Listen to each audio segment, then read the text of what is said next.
네, 또 다시 보도록 하겠습니다. 지금 이제 여러분들 지금부터 제가 기출문제를 풀어드릴 건데요. 이 교재 페이지로는 113페이지입니다. 113페이지. 제가 여기 한 몇백 문제를 다 풀어드리기 어렵고 중요한 문제를 좀 집중적으로 풀어드리는데 1번 보세요. 1번. 한번 읽어보세요, 여러분들.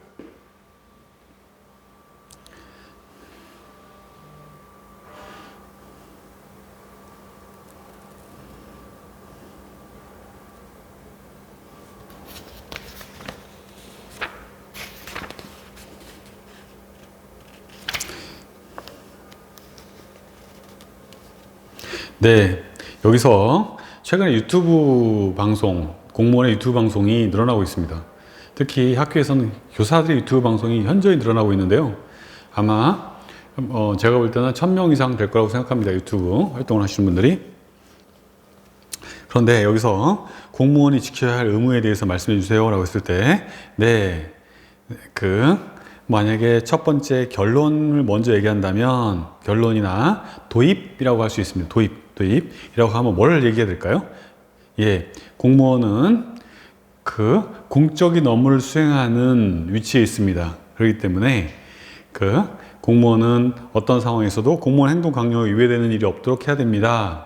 공무원 행동 강령에 위배되지 않는 범위 내에서 사적 내지는 업무 외적 일을 처리할 수 있다고 생각합니다. 즉 공무원 행동 강령이라고 하는 여러분들의 준칙이 있습니다. 이걸 먼저 얘기해주고, 그래서 공무원 행동 강령 내에서 첫째, 공무원으로서 직당 이탈 금지라든가 영리 업무, 겸직 금지 의무에 위반하지 않도록 해야 됩니다. 두 번째, 첫 번째가 어떤 형식에 대한 거라면 두 번째는 내용에 대한 거죠. 두 번째는 내용 측면에서는 유튜브의 내용이죠. 내용 측면에서는 직무상 비밀을 누설하면 안 되고, 비밀 누설 금지, 품위 유지 의무, 또 하나는 정치운동 금지 의무, 정치활동 금지 의무의 내용에 저촉되지 말아야 합니다. 즉 형식상으로는 겸직 금지 내지는 직장 이탈 금지, 영리 업무 금지라고 하는 형식상의 요건에 위배되지 말아야 하고, 두 번째는 내용상으로는 어떻게 돼요? 내용상으로는 직무상 비밀, 공무원의 품위 유지, 정치운동 금지 이런 컨텐츠의 이런 내용이 위배되면 안 된다고 생각합니다. 아울러 만약에 세 번째 수익이 창출된다면 겸직 허가를 얻고 또 정기적인 교육청의 허가의 범위 내에서 수익 실현이 가능하다고 생각합니다. 라고 하는 이런 요건을 말씀해 주시면 좋겠습니다. 또 아울러, 여기서 결론, 공무원으로서의 어떤 전반적인 공무원 행동 강령이라고 하는 내지는 공무원의 의무와 책임이라고 하는 범위를 먼저 말씀해 주시고, 그 다음에 세 가지를 말씀 주셔서 조금 더 구조적으로 대답할 수 있으면 좋겠습니다. 보완은 하셔도 좋고 안 하셔도 좋습니다. 그래서 여기 114페이지, 115, 116 여기 쭉 보시면은 유튜브 활동에 대한 유튜브 활동에 대한 기본 방침, 준수사항, 겸직 허가에 대한 절차나 기관, 기준, 절차 이런 것들을 나와 있습니다. 한번 꼭 읽어보시길 바라겠습니다. 그 다음에 2번 한번 읽어보실래요? 여러분들 2번 문제를 읽고요. 맨 밑에 보시면 공란이 있습니다. 여기다가 아니면 맨 위에도 좋습니다. 맨 위에 적극적으로 써보시길 바라겠습니다. 핵심 단어를 한번 딱딱 써보세요. 글로 아니더라도 좋으니까 핵심 단어만 써보셔서 제가 당부드리고 싶은 것은 여러분들이 적극적으로 참여하면서 강의를 들으시면 좋겠습니다. 계속 제 얘기만 듣는 것은 여러분들에게 별로 도움이 안 돼요. 내가 적극적으로 참여해서 문제를 풀어보시고 실전이라고 생각하고 풀어보셔서 거기에 따라서 한번 내 의견을 써보고 그런 다음에 강의도 듣고 해설도 읽어보시는 것을 추천드립니다. 그냥 듣기만 하는 것은 휘발성이 너무 강해요. 특히 면접에서는. 그래서 적극적으로 참여하셔야 돼. 참여하시고 생각해 보시고 써보시고. 그러면 쓰고 나서 말까지 하면 안 되나요? 제가 뭐라고 하겠어요? 당연히 되겠죠. 그래서 써보시고 말하셔도 좋고요. 해보세요. 2번.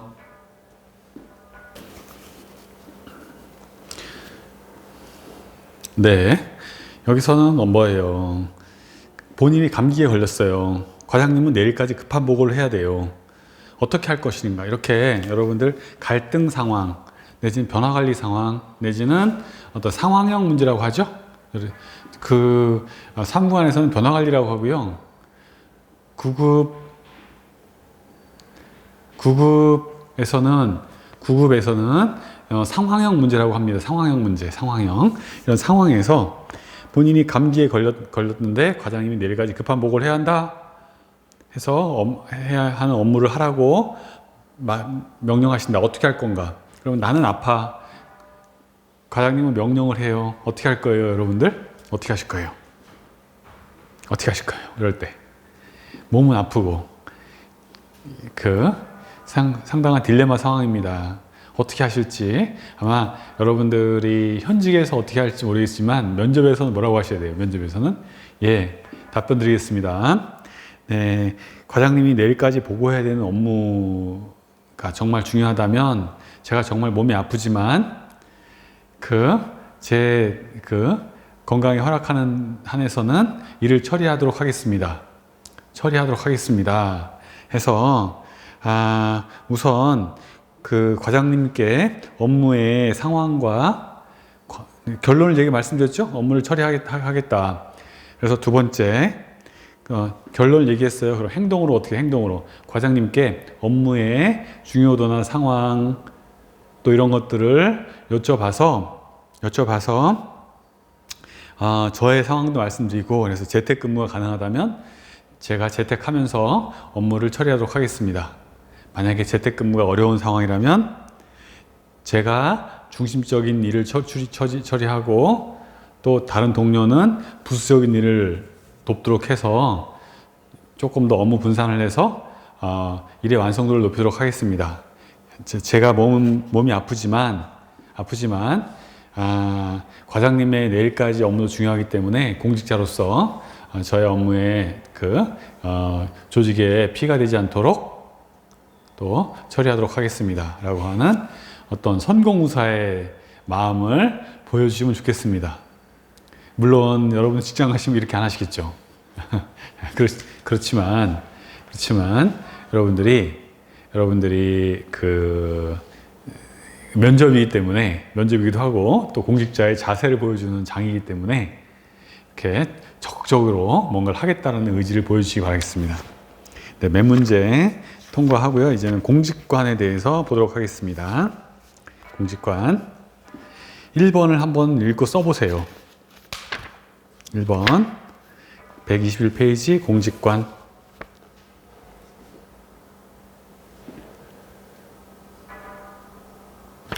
네, 보겠습니다. 본인이 가장 중요하게 생각하는 공직 가치는 무엇이며 실천 방법은 무엇인지 말씀해 주세요. 네, 여기서 아까 공직관 했잖아요. 시작할 때 본인이 가장 중요하게 생각하는 가치가 무엇인지 하나 정해 놓으셔야 됩니다. 정해 놓으셔야 돼요. 그래서 여기서는 청렴이라고 했습니다. 공무원에게 제일 중요한 가치이기도 하죠. 저는 청렴이라고 생각합니다. 해도 되고요. 그래서 결론 그러면 어떻게 돼요? 여기서 물어보는 게 뭐예요? 실천 방법이라고 했어요. 실천 방법 무엇인지 말씀해 주세요. 여기서는 업무 처리 시의 공정성 내지는 처리 이후의 책임성. 예를 들어서 세 가지로 나눈다면요. 나눈다면은 예를 들어서 처리 전에는 예를 들어 민주성이라든가 상대방의 의견을 충분히 듣고 또 주변 사람들의 의견을 충분히 고려해가지고 민주성. 두 번째, 처리 과정에서는 공정성, 처리 이후에는 책임성. 이렇게 나누셔가지고 대답해 주셔도 좋고요. 그래서 제가 민주성, 공정성, 책임성 했고요. 어떨 때는 민주성, 투명성, 책임성 해도 좋습니다. 그래서 어떤 원리를 바탕으로 정리하면은 조금 더 수월합니다. 처리하도록 하겠습니다. 실전 방법을 말씀드렸습니다. 그래서 저는 공무원으로서 사익보다는 공익을 우선시하는 공익을 우선시하는 청렴하고 투명한 공무원이 되도록 하겠습니다. 라고 하는 강조. 제가 아까 시간에 말씀드렸듯이 딱딱딱 정리하는 어떤 구조를 가지고 하시면 조금 더 체계성을 줄 수 있습니다. 이렇게 전 시간에 제가 그런 틀을 좀 했잖아요. 틀을 좀 활용해서 한 연습을 여러분들에게 시키도록 하겠습니다. 2번 한번 써보실래요? 읽고.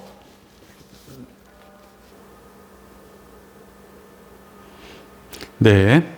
교육행정직의 도덕성과 청렴성이 더욱 요구되는 이유. 교육행정직의 도덕성이나 청렴성이 더욱 요구되는 이유는 무엇입니까? 첫 번째 결론. 예를 들어서 교육행정직의 업무의 특수성. 교육행정직이 가진 업무의 특수성에서 기인한다고 생각합니다. 결론. 제일 첫 번째, 결론을 얘기하고 첫 번째, 교육행정직은 학생들을 가르치는 역할을 합니다. 아니면 또 어떻게 돼? 두 번째 뭐예요? 교육행정직은 주로 근무한 학교는 우리 사회의 우리 사회 구성원들이 가장 신뢰하는 기관이기도 합니다. 학생들을 가르치는 기관이기도 하고 국민들이 신뢰하는 기관이기도 합니다. 두 번째. 세 번째, 하나 더 한다면은 어른은 아이의 거울이다. 예를 들어서 어른들이 하는 것을 아이들은 배우게 됩니다. 그래서 학교에서 근무하는 어른들의 모습은 아이들의 거울이기도 합니다. 또 그런 모델이기도 합니다라고 해가지고, 그렇기 때문에 학교는 공정하고 청렴하고 도덕적으로 어떤 가치 기준이 높아야 된다고 생각합니다. 라고 하는 결론, 이유, 내지는 또 마지막 강조 내지는 본인의 다짐을 해주셨습니다. 다짐. 저 역시 학교 현장에서 근무하게 된다면 청렴을 최우선으로 여기고 학생들에게 모범이 되는 그런 공무원이 되고 싶습니다. 라고 하는 다짐을 말씀해 주시면 더 좋습니다. 그렇습니다. 그 다음에 한 5번 정도 볼까요? 5번 한번 읽어보세요. 읽고 써보세요.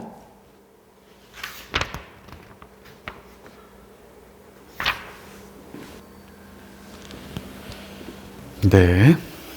써보셨나요? 공무원으로서 갖춰야 할 자세, 멀리해야 할 자세. 네. 갖춰야 할 자세는 알겠는데, 멀리해야 할 자세까지 물어봤습니다. 최근에 이렇게 문제의 난이도가 높아지고 있어요. 계속. 갖춰야 할 자세, 네, 저는 3가지로 말씀드리고 싶습니다. 청렴성, 준법성, 전문성이라고 생각합니다.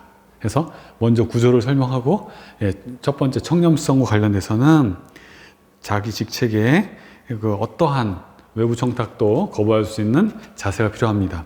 두 번째, 준법성입니다. 법의 테두리 내에서 정정당당하게, 공명정대하게 업무를 추진해야 된다고 생각합니다.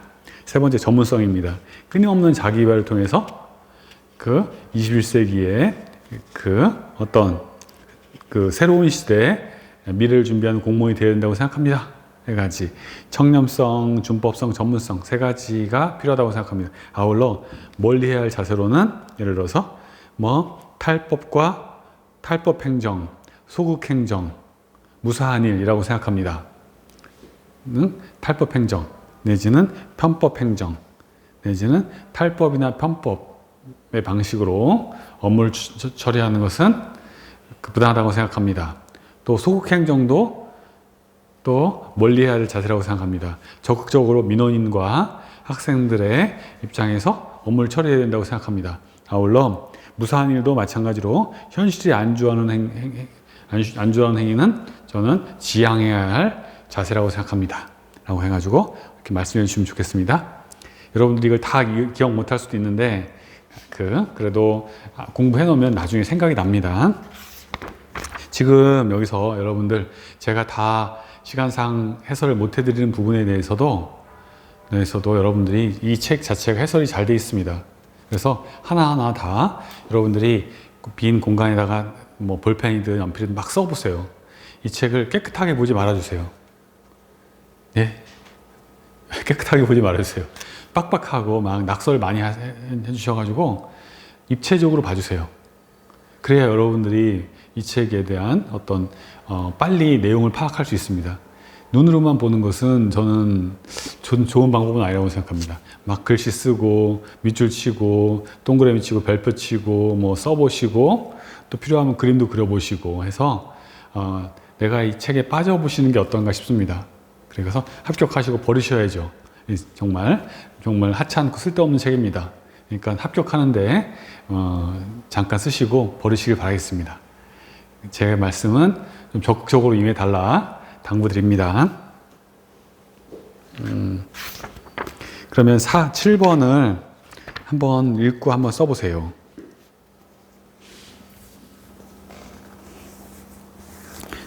네, 7번 보시면 그 미래 내지는 4차 산업혁명 시대 미래 사회가 가장 필요로 하는 가치는 무엇인가? 예를 들어서 결론 얘기해 주세요. 결론. 네, 저는 청렴성과 내지는 전문성 내지는 뭐 이런 거 아니더라도 이런 거 아니더라도 좋습니다. 소통 능력, 공감 능력, 또 아니면 창의성 다 좋습니다. 이게 정답은 아니니까요. 청렴, 창의가 정답은 아니에요.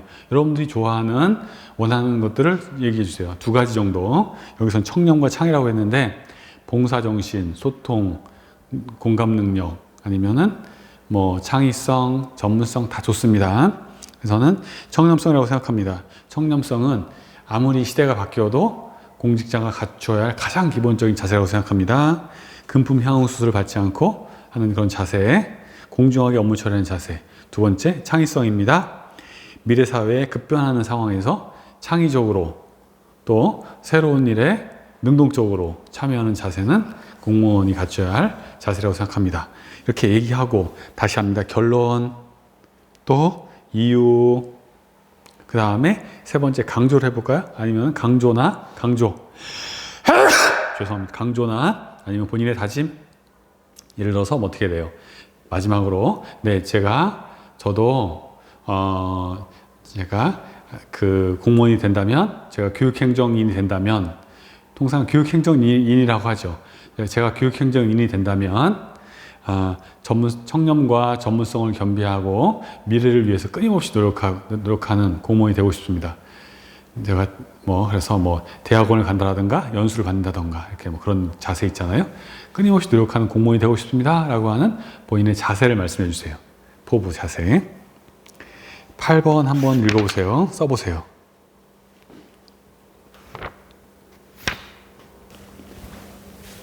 네, 적극적으로 해보시길 바라겠고, 역시 이 문제 역시 가치에 대한 거라서 여기서는 청렴을 강조했는데요.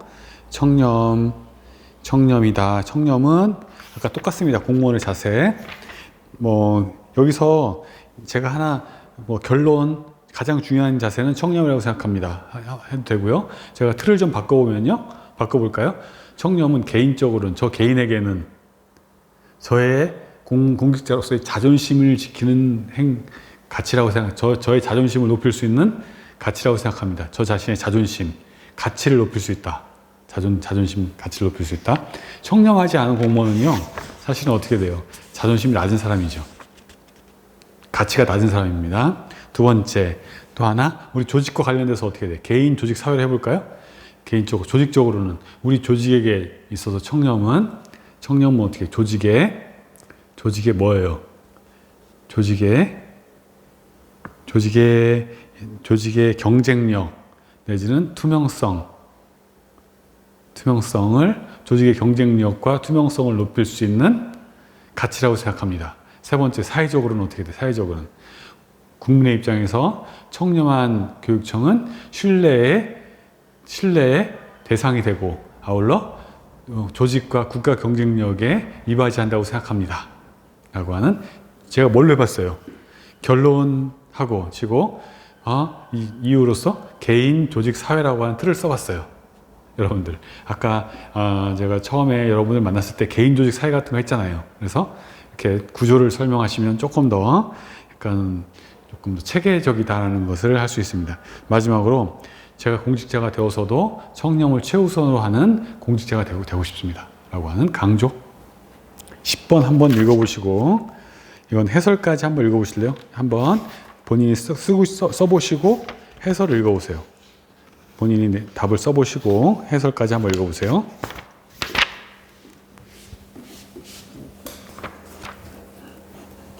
네. 10번 보시면은 공무원의 8대 의무와 4대 금지 의무가 있습니다. 여러분들이 행정법을 공부하시거나 행정학을 공부하신 분들은 많이 아실 거라고 생각합니다. 보시면 선서, 성실, 복종, 친절, 공정, 그 다음에 종교 중립, 비밀엄수, 청렴, 품위유지 알아두시면 좋습니다. 외워두시면 좋고, 4대 금지 의무는요, 직장이탈 금지, 영리 업무 금지, 겸직 및 영리나 겸직 금지, 정치운동 금지, 집단행위 금지가 있습니다. 그래서 공무원 같은 경우에는 근로 2건만 있고 근로 3건, 단체 행동권 없잖아요. 집단행위 금지 때문에 그렇습니다.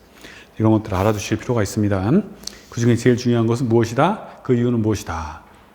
그 이유는 무엇이다? 설명을 해주시면 좋겠습니다. 그렇습니다. 8대 의무, 4대 금지 의무에 대해서 다 읽고 정리가 필요합니다. 정리가 필요합니다. 그 다음에 12번 볼까요? 12번 한번 읽고 한번 써보세요.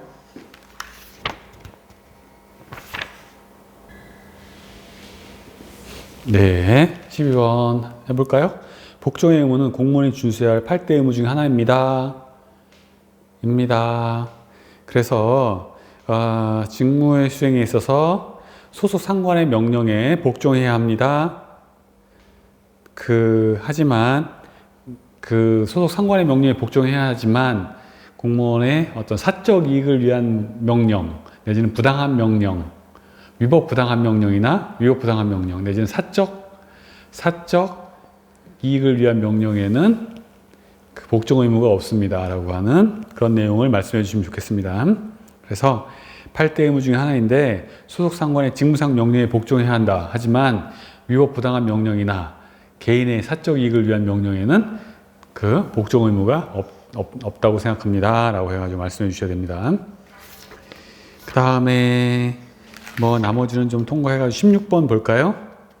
16번 한번 읽고 써보세요.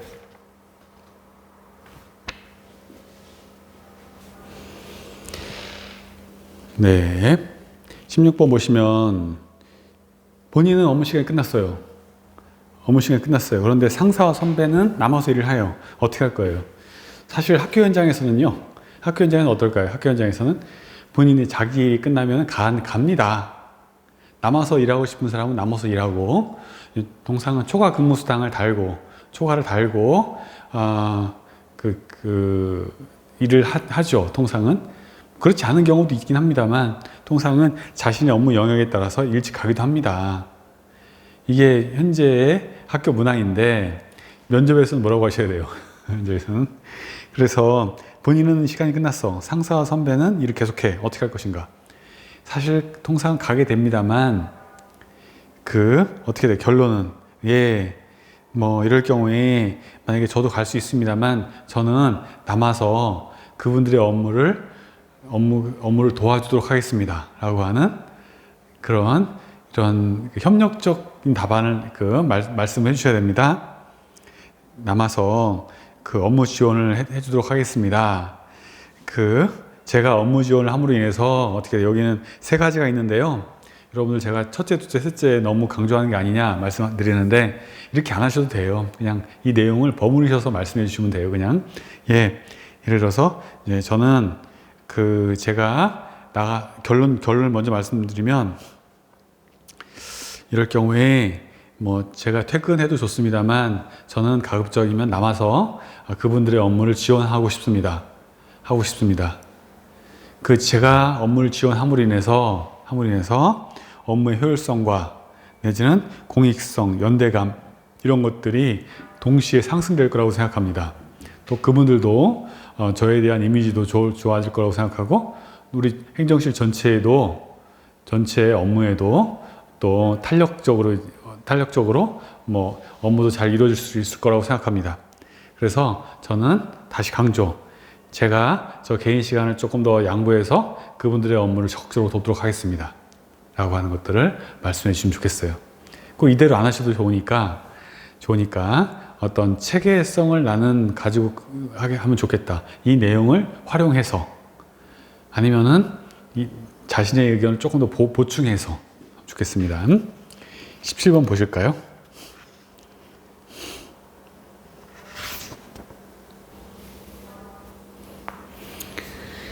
네, 17번 보시면은 매뉴얼은 없는데 시간 촉박해 어떻게 하시겠습니까? 아, 이런 유형의 문제도요 엄청 많이 나오잖아요. 많이 나와요. 본인의 이상의 본인 능력 이상이 과중하다 뭐 많이 있어요. 즉 업무의 압박, 시간적, 내용적 압박, 자신의 능력을 초과하는 이런 압박 상황에서 어떻게 할 것인가를 물어볼 경우가 많습니다. 그러면 어떻게 돼요? 결론적으로 어떻게 돼요? 네, 매우 곤란하지만 저에게 성실하게 최선을 다하는 것이 저의 역할이라고 생각합니다. 매 순간 공직자로서 성실하게 최선을 다하는 것이 공직자의 역할이라고 생각합니다 라고 하는 결론을 딱 얘기하고, 그래서 어떻게 돼요? 우선은 두 가지 두 가지로 한번 생각하시면 좋아요. 업무의 내용적인 거, 또 내용에 대한 거, 사람에 대한 거. 내용에 대한 거 어떻게, 내용에 대한 거, 업무 내용에 대해서 제가 그 관련 법령이나 타부서 사례라든가 아니면은 어떤 그 내용에 대한 부분을 빠르게 숙지하겠습니다. 업무 내용에 대한 거. 법령이나 조례 내지는 어떻게 돼요? 타부서나 타교육청, 타학교의 사례를 바탕으로 업무 내용을 빠르게 습득하도록 하겠습니다. 두 번째, 그 전임자라든가 동료, 선배 등등 이 업무를 잘 알고 있는 분들의 도움도 청하도록 하겠습니다. 그래서 가능한 한 시간이 허락하는 범위 내에서 빨리 처리하도록 하겠습니다. 그래서 하고, 또 만약에 보완이죠. 세 번째 보완. 만약에 제 능력으로 안 되는 부분이 있다면 어떻게 상사에게 솔직하게 말씀드려서 상사의 도움도 받도록 하겠습니다 라고 하는, 뭐 안 되면은 마냥 시간을 끌 수 없잖아요. 최선을 다해보고 안 되면 상사의 도움을 청해서 업무에 뭐라고 그래요? 그 지장이 없도록 상사의 도움을 청해서 업무를 완성하도록 하겠습니다. 그런 것들 말씀해 주시면 좋겠습니다. 됐습니다. 그러면은 잠깐만 쉬었다가 또 보도록 하겠습니다.